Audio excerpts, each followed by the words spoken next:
시작하도록 하겠습니다. 저희 분야의 그 보고서 작성에 참여하신 분들은 논살림 사회재협동조합, 또 세이프넷 지원센터, 전국 씨앗도서관 사회재협동조합, 한국친환경농업협회, 또 한살림연합 이렇게 그 5개 단체가 함께 공동으로 참여를 해서 그 보고서 작성을 했습니다. 저희가 이 보고서 작성에 있어서 평가 대상 목표를 선정하고 평가하게 된 배경을 좀 말씀을 먼저 드리면은 식량 분야 또 이 먹거리 문제는 전 세계적으로 기아 해소와 식량 안보를 해결하기 위해서 가장 굉장히 중요한 의제라고 생각을 합니다. 그래서 인간의 생존, 존엄에 있어서 생명 유지를 위한 식품을 생산하고 또 영양을 섭취하도록 하는 것은 모든 인류에게 보장돼야 될 기본적인 권리이기 때문에 SDG 지속가능한 발전 목표에 있어서 이 문제가 전 세계적으로 또 한국적 상황에서는 어떻게 집행이 되고 있고 또 어떻게 평가 관리되고 있는지를 보는 것이 굉장히 중요하다고 생각을 했습니다. 저희가 그 평가를 한 몇 가지 항목에 대한 항목들의 지표 내용 또 저희가 활용한 통계의 내용에 대해서 말씀을 드리도록 하겠습니다. 저희가 주대기 평가를 한 지속가능한 발전 목표는 2번에 그 기아 해소 및 식량 안보라는 목표에 집중해서 진행을 했고, 추가적으로는 그 SDG 12번 목표의 그 식량 손실에 관련된 부분들을 추가적으로 진행을 했습니다.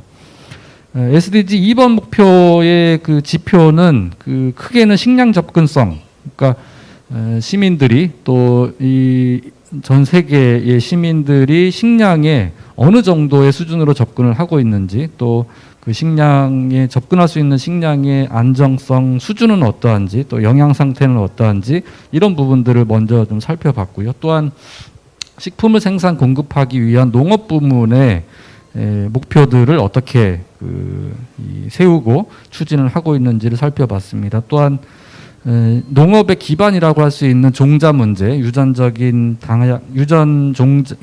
자원의 다양성 문제를 어떻게 확보하고 또 유지 발전시켜 가고 있는가를 살펴보게 됐습니다. 저희 시민사회 보고서 작성에 그 주되게 활용한 통계 자료들은 식량 접근성에 있어서는 저희가 이제 저희 한국 정부가 만들어서 관리하고 있는 식품 안전성 확보 가구 분율 통계 자료를 주되게 참고를 했고요. 또 이 영세 농가, 우리 소농들 또 중농들의 소득 보장에 관련돼서는 농업소 등에 관련된 통계 자료들, 또 농업 그 자체의 안정성의 측면에 있어서 이 농작물 재해보험에 대한 가입률, 이런 지표들을 통계 자료들을 살펴봤습니다.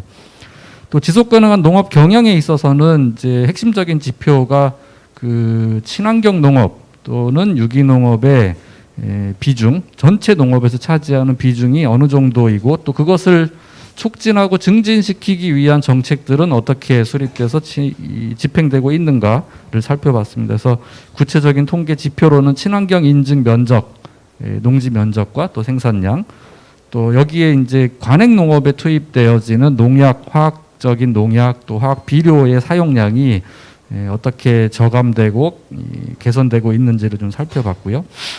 종자 관련해서는 세계 그 종자 시장 내에서의 한국의 이 비중, 또 토종 유전 자원을 어떻게 수집하고 보존하고 계속 이것을 확대시켜 가고 있는가를 살펴봤습니다. 2번 목표에서 농산물 보조금 철폐 및 식품 가격 안정이라고 하는 지표가 있는데, 여기서는 GDP 대비 농업 부가가치가 어떻게 변화되고 있는가를 좀 살펴봤고요. 또 이 선진국에서 이 저개발 국가에 제공되는 농업 부분의 ODA 비중도 살펴봤고, 또 농업 수출의 보조금을 SDG 목표에서는 철폐하는 것을 이제 목표로 삼고 있습니다. 그 현황이 어떠한가도 살펴봤습니다.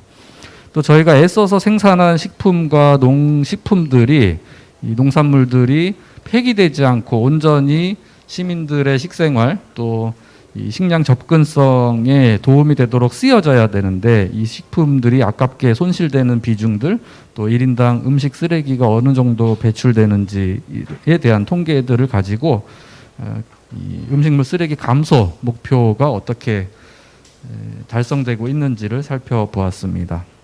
그래서 지표에 대한 설명은 이렇게 좀 말씀을 드리고요. 그 다음 첫 번째 그 식량의 보편적 접근성 및 건강성 확보라고 하는 측면 SDG 2-1 지표에 대해서 저희가 평가한 결과를 간략히 말씀드리겠습니다. 한국의 경우에는 현재 전반적으로는 식량 접근성은 양호하게 개선되고 있는 것으로 평가를 할 수 있습니다. 다만 그 다른 나라, 다른 대륙에 비해서는 뭐 양호한 수준입니다만은 저희보다 좀 더 선진 국가라고 할 수 있는 뭐 유럽이라든가 북미 대륙에 대해서 비교했을 때는 상대적으로는 좀 낮은 수준이고요. 좀 저희가 심각하게 저희가 살펴봐야 될 부분들은 소득계층 하위 계층의 식량 접근성 문제라고 생각을 합니다. 통계 자료에서도 보실 수 있듯이 소득 수준 하 계층의 경우에는 87%만이 충분하고 다양한 음식을 섭취하고 있다라고 응답을 했습니다. 저희 나라 같은 경우에는 이미 2000년대 초반에 그 국민기초생활보장법이라고 하는 그 국민들의 생활의 최저선을 유지하고 보장하기 위한 법률이 제정돼서 시행되고 있습니다. 이미 20년 정도의 시간이 지났습니다만은 아직도 소득계층 하위에 있어서는 식량 접근성이 상당히 개선해야 될 또 보완해야 될 문제가 크게 있다라고 평가할 수 있겠습니다. 그래서 전체 계층에 대한 보편적인 접근뿐만 아니라 하위 계층에 대한 좀 특별한 사회 정책이 필요하지 않는가 이렇게 좀 생각을 하고 있습니다. 시사점 및 정책 제언의 그런 내용들을 저희가 평가 내용으로 담아 두었습니다. 또한 양적인 접근뿐만 아니라 현재로서는 그 질적인 접근이 굉장히 중요한 시기가 되었다라고 생각을 하고 있습니다. 저희 현대인들은 지금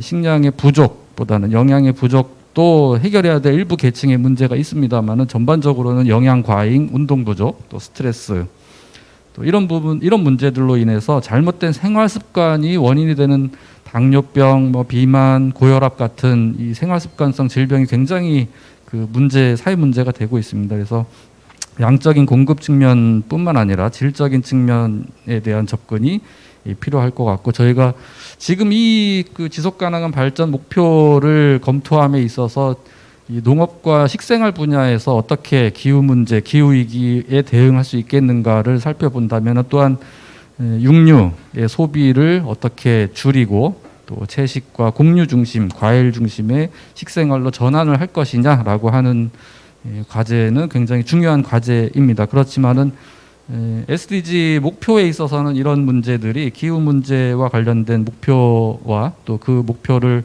관리하기 위한 지표들이 전혀 설정이 되어 있지 않고 어떤 메시지가 제시되지 않고 있기 때문에 이런 부분들은 이후에 좀 보완이 필요하지 않겠는가 생각을 합니다. 두 번째로 유아 산모 고령층의 영양 상태 관련해서는 저희가 그 지표를 국가적 수준의 지표가 지금 설정되어 있지 않다라고 하는 점들을 우선 지적을 하고 싶고요. 물론 이 분야의 통계 자료나 이런 것들은 있을 겁니다. 국민 영양조사라든지 이런 부분에 있지만은 국가적 수준에서 관리하고 있지 않다라고 하는 점들을 저희가 평가하면서 개선해야 될 사항으로 좀 제시를 하고자 합니다. 다음으로 저희가 그 말씀드릴 것은 이제 영세농가 소득 증가에 관련된 부분입니다. 저희 그 보고서에 수록된 통계 자료에도 있습니다만은 우리나라의 농가의 농업 소득은 그 한 20년 지난 20년 동안 계속해서 크게 개선이 되지 않는 정체 상태를 유지하고 있습니다. 또 질적인 또 그 내면을 살펴보면은 농업에 의해서 발생된 농가 소득보다는 농업 외 소득의 비중이 점점 더 커지고 있습니다. 그러다 보니까 농업의 기반, 그러니까 국민들에게 적정한 식품을 제공하고 영양을 제공하기 위한 농업의 기반이 계속 그 약화되고 취약해지고 있는 상황들을 보실 수가 있을 겁니다. 그래서 저희 뭐 농가의 소득의 구조 자체가 변화되는 것뿐만 아니라 농지 면적도 지금 계속 줄어들고 있고요. 또 농업에 종사하는 인구수도 점점 줄어들고 있습니다. 장기적으로 봤을 때 굉장히 심각한 문제는 이 농민의 고령화가 대단히 가속화되고 있다라고 하는 것입니다. 이후에 우리나라의 5천만 국민들을 먹여 살리기 위한 농업의 기반을 어떻게 유지하고 지속할 것인가 하는 것들은 전 사회적인 이 과제가 매우 중요한 과제가 아니라고 할 수가 없겠습니다. 저희가 좀 제안드린 내용은 이제 영세 농가의 소득을 증가시키기 위해서 여러 가지 간접적인 지원 방식 등을 정책적으로 채택을 하고 있는데, 이 농업의 공익적 가치와 또 사회적 가치에 대한 인정을 해주는 직접 지불제와 같은 직접 예산을 지금에 비해서 훨씬 더 확대하는 것이 필요하다고 생각을 합니다. 또한 뭐 코로나 국면에서 더욱 심각해지긴 했습니다만은 농가에서 열심히 만든 생산물들이 잘 소비될 수 있도록 학교 급식 등의 공공 급식, 또 이 로컬 푸드에서의 판매, 이런 부분들을 확대할 수 있는 정책들이 시급하다고 저희는 생각을 하고 있습니다. 이런 부분들이 지표의 관리에 있어서 또 정책 목표의 수립과 집행에 있어서 좀 중요한 과제로 채택이 되어지기를 바랍니다. 지속 가능한 농업 경영 SDG 2-4에 대한 부분들을 보시면은 그 지금 그래프에서 보실 수 있습니다만은, 오른쪽에 있는 그래프는 전 세계 유기농업의 확대 추이를 보여주는 그래프이고, 그 좌측 하단에는 한국의 친환경 농업의 비중의 변화를 보여주고 있습니다. 확연히 대비가 되고 있습니다. 전 세계 유기농업은 확대되고 있는 반면 한국의 친환경 농업은 점점 축소되는 그런 상황에 있습니다. 과거에 이 친환경 인증 제도에 있어서 전농약 인증이 폐지가 되고 나서 큰 폭으로 감소하고 그 이후로 점점 더 정체되고 있는 그런 상황이고요. 국제적으로 비교를 해보면은 유기농업이 전 세계적으로 확대되고 확산되고 있는 것에 비해서는 상당히 좀 안 좋은, 희망적이지 않은 통계들을 보여주고 있습니다. 그럼에도 불구하고 한국의 정부는 농정 정책의 수립에 있어서 2030년까지 친환경 농업을 확산하고 또 그 농약 사용량, 화학 비료의 사용량을 절반 정도 수준으로 줄이겠다라고 하는 정책 목표를 수립해서 지금 시행을 하고 있습니다. 이른바 국가 식품 계획이라고 하는 푸드 플랜이라고 하는 이 틀에서 이제 추진이 되고 있는데, 저희 그 모니터링 또 이 보고서를 작성하는 과정에서 굉장히 좀 그 희망이 잘 보이지 않는 그런 이 지표 목표였습니다. 친환경 농업의 비중은 점점 줄어들고 있는데 정부 정책은 2030년까지 친환경 농업의 비중을 2배 이상 높이겠다라고 하는 목표를 제시를 하고 있고, 또 화학 비료, 농약의 사용량을 50% 절감하겠다라는 목표를 제시를 하고 있습니다만은, 구조적으로 지금 농업 인구가 고령화되고 있고 또 농업에 대한 사회적인 인식, 그 가치에 대한 인정이 취약한 상황에서 이 목표가 정말 달성될 수 있는 현실적인 목표인가라고 하는 것에 근본적인 좀 의문을 가지게 되었습니다. 현재의 농정 기조를 그대로 유지하고 연장만 해서는 절대로 달성될 수 없는 그런 정책이 아닌가 생각을 합니다. 그래서 이전에 해왔던 농정 정책의 단순한 연장이 아니고 보다 근본적인 혁신적인 정책적인 전환, 또 농업에 대한 인식, 사회 인식의 변화가 필요하다고 생각을 합니다. 다음으로 유전적 다양성 유지 SDG 2-5에 관련된 내용입니다. 뭐 그래프에서 보시는 바와 보시면 전 세계적인 종자 산업의 규모는 커지고 있습니다. 이런 문제들을 저희 한국적 상황에서도 중요하게 인식을 하고 농어 생명자원 보존 관리 및 이용 활성화를 위한 법률 또 시행 계획들을 수립해서 시행을 하고 있는데, 저희가 추구해야 될 또 추진해야 될 과제들은 이런 법적인 기반에도 불구하고 상당히 큰 과제를 가지고 있습니다. 종자 시장 전체에서 차지하는 비중은 한국은 한 1% 남짓 되고 있고요. 또 토종 자원들은 계속 소실되고 또 없어지는 것이 지금 현재 상황입니다. 종자를 저장하기 위한 시설도 국가적 수준에서 지금 만들어서 유지를 하고 있습니다만은, 이런 계획들, 또 종자 주권을 지키기 위한 플랜들이 보다 적극적으로 지금 제시되어야 되지 않겠는가라는 생각입니다. 우리나라의 그 농업에서 활용하고 있는 종자, 종묘 이런 것들이 거의 대부분 다국적 회사들 또 외국 회사들이 소유한 그 한국 소재한 기업들에 의해서 운영이 되고 있습니다. 저희 나라가 직접 통제하고 관리하는 종자 회사가 지금 거의 없어진 상황이기 때문에 이 문제에 대해서 심각하게 인식을 해야 될 것 같습니다. 다음으로 그 농업에 대한 공적 지원 체계를 살펴보겠습니다. 이 내용들이 상당히 좀 많기 때문에 뭐 다 일일이 설명드리기는 어렵고 저희 평가 내용과 이 시사점에 관련된 부분들 중심으로 말씀을 드리도록 하겠습니다. 저희 한국 같은 경우에는 농업 지향 지수가 0.7로 나타나고 있는데 이 지출보다 부가가치 창출 정도가 더 크다라고 하는 것을 보여주고 있는 통계 지표입니다. 그래서 훨씬 더 농업에 대한 투자를 더 늘려야 될 당위성 또 타당성들이 분명히 존재하고 있습니다. 그럼에도 불구하고 한국 정부의 어떤 중앙 정부 예산에서 차지하는 농업 예산의 비중을 살펴보면 3% 수준에서 크게 벗어나지 못하고 있는 상황입니다. 그나마도 점차 줄어들고 있는 상황이기 때문에 한국의 농업의 기반을 지키기 위한 또 강화하기 위한 정책적인 또 재정적인 투자가 필요하다고 생각을 합니다. 마지막으로 1분 안에 마무리하도록 하겠습니다. 그래서 저희 나라 같은 경우에는 농업에 대한 사회적인 인식, 투자를 늘려가는 게 그 농업에 대한 공적 지원 체계에서 굉장히 중요한 과제로 대두가 되고 있고 한국 정부에서도 보다 그 높은 수준의 인식을 하고 투자도 해야 될 것으로 생각을 합니다. 마지막으로 음식물 쓰레기 문제에 대해서 말씀을 드리고 제 발표를 마치도록 하겠습니다. 전 세계적으로 그 살펴봤을 때 음식물 쓰레기 발생은 전체 생산된 식품의 한 13%, 14% 정도를 차지한다고 합니다. 굉장히 많은 양이죠. 이 부분들만 저희가 잘 이용한다고 해도 전 세계 기여를 줄이는데 상당히 큰 기여를 할 수 있을 거라고 생각이 됩니다. 한국 같은 경우에도 음식물 쓰레기 발생량이 점점 늘어나고 있는 경향을 보여주고 있습니다.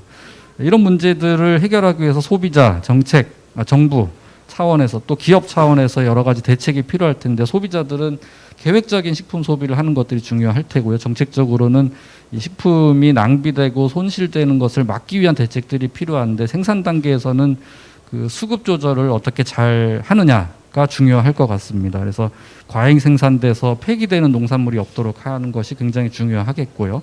또 유통 단계에서는 지금 현재 그 소비기한 제도를 시행하고 있는 다른 많은 나라에 하고 비교해 볼 때 저희 나라는 지금 유통기한 제도를 운영을 하고 있는데 이로 인한 식품 손실이 매년 1조 5천억 가까이 이제 되고 있다고 합니다. 그래서 이런 문제들도 제도적인 개선을 한다면은 식품 손실을 획기적으로 줄일 수 있을 것 같습니다. 뭐 긍정적인 것은 최근 국회에서 보건복지부에서 그 기존의 유통기한 제도를 소비기한 제도로 전환하는 이 법령 개정을 추진을 하고 있습니다. 조속히 그런 법적인 정비가 되기를 바랍니다. 그래서 저희 지금 SDG 2번과 12번에서 음식물 쓰레기 관련된 분야의 지표들을 살펴보고 국내외 통계들을 비교하면서 한국의 상황들을 평가하고 또 저희가 드리고 싶은 제언 사항들을 말씀드렸습니다. 뭐 보고서 내용이 좀 많은 내용이 있어서 자료를 좀 참조해 주시면 고맙겠습니다. 경청해 주셔서 고맙습니다.